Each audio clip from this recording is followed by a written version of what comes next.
मिले के बहाना कइले फोन के पापा बोलैले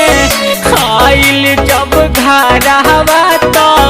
नहटी पहलाते दबैले मिले के बहाना कइले फोन के पापा बोलैले आइल जब घरवा तो नहटी पलाते दबैले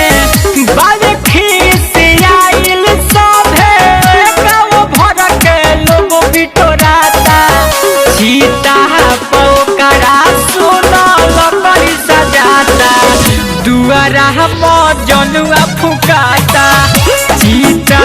पोकरा सुनल करी सजाता दुआरा जनुआ फुकाता।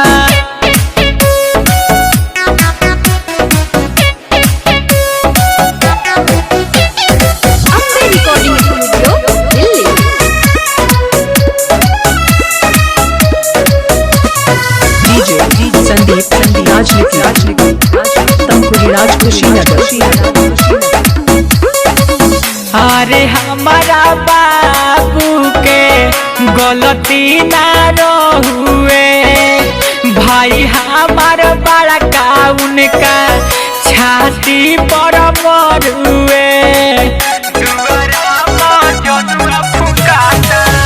अरे हमारा बाबू के गलती ना रहुए भाई हमार बड़ा का उनका छाती पर मरुए हम जननी घरावा में ओकरा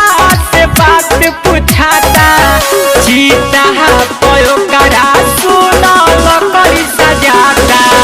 दुआरा जनुआ फुकाता सीता पोकरा सुनल करी सजाता दुआरा जनुआ फुकाता।